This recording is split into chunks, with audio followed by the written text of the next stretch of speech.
screen, I can't see myself.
Hello, you are tuned to One TV, and this is newspaper review coming to you on the 8th day of June 2022.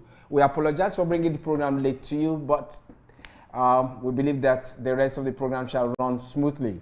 We're going to start immediately with The Guardian this morning, and we have quite interesting headlines there.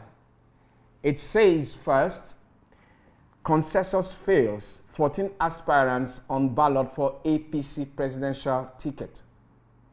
Consensus fails, 14 aspirants on ballot for APC presidential ticket. And above that, we have Bamishe, the lady that was that lost her life in Lagos. It says Bamishe, Defense Counsel's illness stalls BRT driver's trial for second time. Bamishe, Defense Counsel's illness stalls BRT driver trial for the second time. And we believe that this should be the last time this is happening, because the first time the counsel was also said to be ill. We go to another news headline there. It says Odua Union condemns Owo attack, 6 arrests of perpetrators. Odua Union condemns Owo attack, 6 arrests of perpetrators. Next story, IGP arrests 24 suspected political thugs in Nasarawa State. IGP arrests 24 suspected political thugs in Nasarawa State. And then some business news. World Bank, IMF advocate freer trade as stagflation fear spread. World Bank, IMF advocates freer trade as stagflation spreads, and you'll find that in the inside pages of The Guardian this morning. And then we have Team Nigeria explains Oduduru's absence from trip to Mauritius. Team Nigeria explains Oduduru's absence from trip to Mauritius. You find that in the inside pages of The Guardian. And then we come to the final one we're taking from The Guardian this morning. Troops kill over 10 terrorists, seize 3 gun trucks in Borno. Troops kill over 10 terrorists, seize 3 gun trucks in Borno State. That's how much we are taking from The Guardian this morning as we move over to The Punch this morning. There is a big one, the big story, presidency, drama, color, and as APC holds primaries. Presidency, drama, color, as APC holds primaries. And the primaries are going on, and we believe anytime from now, we could be having the news of who is the winner of the APC presidential primary. We go on to report another headline that says traffic resumes on Lagos-Ibadan Expressway. Remember that a few weeks ago there was some repair work done here. Traffic resumes on Lagos-Ibadan Expressway. And then we have yet another one. Rivers PDP governorship candidate escapes EFCC arrest.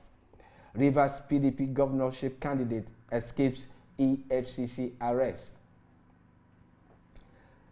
And then, just coming in, live, Tinubu leads in box 1. Live reports from the APC primaries ground. It says Tinubu leads in box 1. Then we have yet another report on the Punch this morning. Suspected cultists set ablaze in Akwa Ibom. Suspected cultists set ablaze in Akwa Ibom. You find that report in the inside pages of the Punch this morning. And then one more report. APC primary sorting counting underway. Yes, they're still counting, and we believe any moment from now we shall be knowing who shall be the All Progressives Congress presidential aspirant for 2023 presidential election. Because of time, we're going to take our last one, and that's the Vanguard this morning. And there it says APC presidential primaries, Tinubu, Oshibajo, Amechi ahead, battle a level order aspirants. That is on the front page of the Vanguard this morning. We have other reports that I will take quickly. Almost 1/3 of Germany's electricity generated from coal. Almost 1/3 of Germany's electricity generated from coal. I guess this is very instructive, because here in Nigeria, we also have coal deposits in the southeastern state and some other parts. And it says almost 1/3 of Germany's electricity generated from coal. Yet another report, it says clergyman clinches NNPP's governorship ticket in Plateau. Clergyman clinches NNPP's governorship ticket in Plateau State. And then Nigeria still in short supply of fintechs. Financial technology companies are still said to be in short supply. You see details of that report on the inside pages of Vanguard. We still have another report, Kaduna Guba. Sokapo gives condition for support. The people of that zone are giving conditions before they give support one candidate or the other. Find the reports in the Vanguard today. And one dead, another hospitalized as building collapses in Kano market. One dead, another hospitalized as building collapses in Kano market. That report, Solomon as it is in the Vanguard this morning. And last report we take for this section is APC presidential primaries. Tinubu jumps into early lead, as we have told you earlier from the other newspaper. That's how much we'll take from newspaper review this morning. We shall be returning soon with People's Parliament. Stay tuned.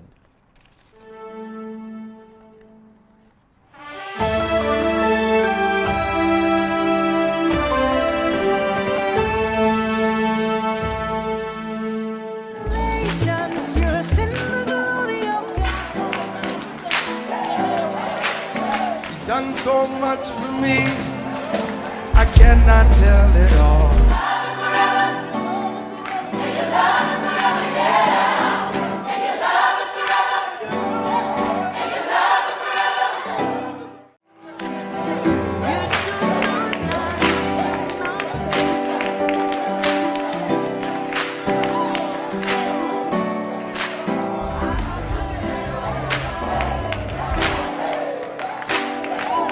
Congratulations, you're in the glory of done so much for me, I cannot tell it all.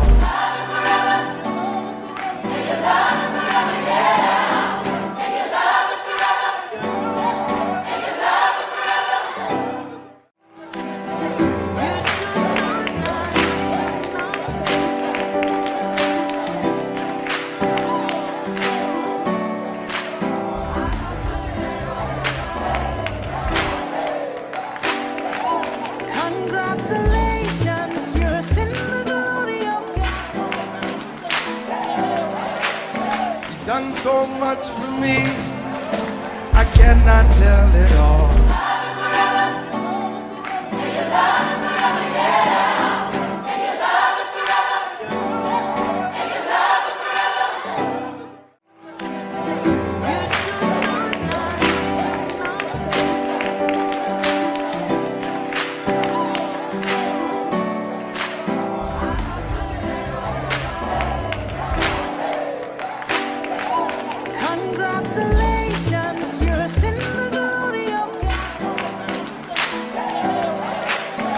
Done so.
Yes, you're still tuned to One TV Port Harcourt. We are continuing with People's Parliament. Today we shall be looking at something very important and would like viewers to pay attention. My name is D.D. West and we shall be discussing the heavy cost of not voting right. The heavy cost of not voting right. And when you begin to consider the issues that have emanated from the presidential primaries, governorship primaries of both the APC and the PDP and then Labour Party and all that, you begin to have an inclination, some idea about why it is important for people to vote right, whether they are voters at the general election or whether they are delegates who are going to elect or currently electing candidates for the elections that we are going to go into in the next few months and next year, because some elections will hold in 2022. It is important for us to underscore this. I saw a document written in the Cable, and I would like to start with that. A document written by Ezinwanne, let me see that, the Cable of February 15 this year, 2022, Ezinwanne Onwuka writes, and we shall be quoting some portion of that to some extent, considering the heavy cost of not voting right. It says, and this is talking about stomach infrastructure And now, a lot of people do not realize that stomach infrastructure, this term we use so loosely in Nigeria, was created here. It's not used in any other country. If any other country begins to use it or is using it, it will be copying it from Nigeria.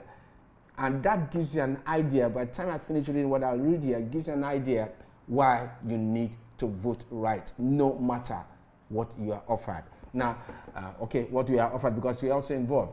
It says here by Ezinwanne Onwuka in the cable 15th of February 2022. After nearly 62 years of independence, amidst enormous wealth, poverty is still endemic in Nigeria. The country has even been designated as the poverty capital of the world. As a result of the endemic poverty, Nigerians have been reduced to the behest of politicians that tie them to the gridlock of stomach infrastructure. It continues. Stomach infrastructure quietly crept into our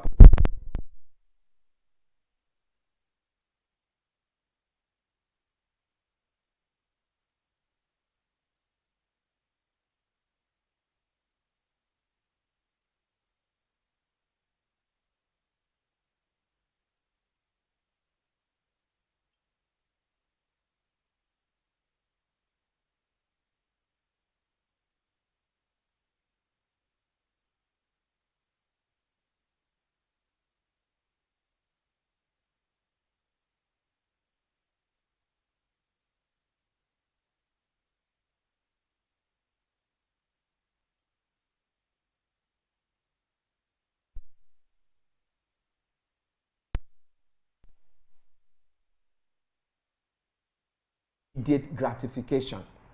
This is very important. I'm going to read this last paragraph again. It says, stomach infrastructure is a reality projected by the Nigerian politicians on the vulnerable electorate who, for poverty, are encouraged to mortgage their fundamental right of freedom to choose who governs them in exchange for immediate gratification. We are going to come to this part about immediate gratification very soon, but the truth is that stomach infrastructure is not in the ultimate interest of the persons who receive them. Whether they be food, whether it be money, whatever it is that is put together for these ulterior motives. So today we are living with stomach infrastructure. Now let's see how long it will go. If a politician is able to give every person that is in a particular constituency 50,000 naira, okay, I know that it will not happen. They do like 5,000, 1,500, maybe they share 50 people to a bag of rice or something like that. But let's just, for purposes of discussion, imagine that the exchange is 50,000 naira per person in a constituency. Going by what I know recently, a bag of rice is about 27,000 naira. A family of 6 will need a bag of rice. For you remove 27,000 naira from 50,000 naira, you are left with 23,000. You still have to pay school fees and so on. So the long and short of it is that the 50,000 or less that you receive as a result of a desire to collect something from a politician and in exchange vote for him or her will not last 2 months in today's Nigeria, because we know none of them gives people out there in the masses, out there in the public, people in the masses. I have not heard that any politician came down and dashed, because they said they dash us, dashed voters, would-be voters, 100,000 naira. Perhaps at delegate stage, maybe the level that happens. But for the main election, it doesn't happen. But even if you are given 100,000 naira and you will be in power for 4 years, this woman is going to be in that office for 4 years, how long will your 100,000 naira last? And that goes back to the question we're asking, the heavy cost of not voting right. So what do we advise? Take the money. Vote for your conscience. With the current state of insecurity, with the current state of hardship, economic hardship, students are on strike, lecturers are on strike, doctors go on strike, these people go on strike, these other go on strike, all kinds of killings and maimings and kidnappings happening. With all the heavy people moving away from the villages into the city, and the people in the city are struggling with unemployment. This is the time that we can't afford to allow so much infrastructure lead the day. It's not this time. It cannot continue to happen if we need to bring positive change. Let's look at something I found this while studying this topic. Let's look at something on Google. It says something concerning voter ignorance. Voter ignorance. And it says that rational ignorance is restraining from acquiring knowledge when the supposed cost of educating oneself on an issue exceeds the expected potential benefit of that knowledge. So it says that part of the reason why we are taking money from these politicians and all that is because we are even tired of analyzing the issues. We are tired of the knowledge that we get. So it says that people are now engaging in rational ignorance. They look at the cost of acquiring knowledge. Oh, at the end of the day, they do what they want. But we are saying that whereas they've done so up till now, we must not allow them to do so in 2023. So it is time for us to dust up our books and ask ourselves, this candidate coming, what does he want to do? What is his antecedent?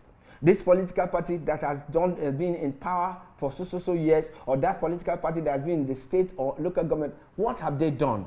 We cannot continue to allow voter ignorance, whether it is rational or otherwise, to continue to prevail. So this is the time to defeat voter ignorance. I found something related to that, and that is the question of the politician thinking that the voter is myopic. Most politicians believe that the voter is myopic, and this is what it says. Why voters are generally considered myopic, the myopic Quizlet. It says here, they focus on economic conditions in the year of election, not over the entire term of the person that will be elected. So this is another issue why we are raising this. We cannot continue to pretend that there are no issues. The economic situation affects you and I. The security situation affects you and I. The poor state of education, poor state of economy, poor state of roads affects everybody concerned. So what are we saying? We cannot continue to endorse voter myopic situation. So looking at, oh, what are they giving me now? What are the issues now? When you should be looking at 4 years, this person will be in power for 4 or 8 years. Consider what he's saying now. Consider what he's offering now. Consider that stomach infrastructure and look at how it is comparing over 4 years. So we can't afford to permit voters to be myopic anymore. This is the time when we must change the narrative. This is the time we must change the paradigm. And we have golden opportunities. What you need to do is go activate your PVC. If you're registered in another state, go change and bring your PVC to the location where you live in, because it's the conditions where you live in, most likely, that will affect you for the next 4 years or after the election. This is time where voters must stop being myopic. This is time when voters must resign interest in stomach infrastructure. This is time when voters must forget any issue about voter ignorance. Wake up, because everybody out there is an INEC. Everybody out there is part of the Electoral Commission. Everybody out there, everybody must do something. So at this time, we show the politicians that they've messed us up enough, put us under their fold enough with stomach infrastructure. That's how much we are going to take on People's Parliament today. We hope that when we come resume again next time, we shall have, our guests shall be here, and we shall continue to have good time. Please let us have your reports and your comments. Let us have your suggestions, and we shall continue to be here offering you good views about the political situation and, of course, economic situations too. You're still tuned to One TV. Stay tuned. My name is Didi West. Bye.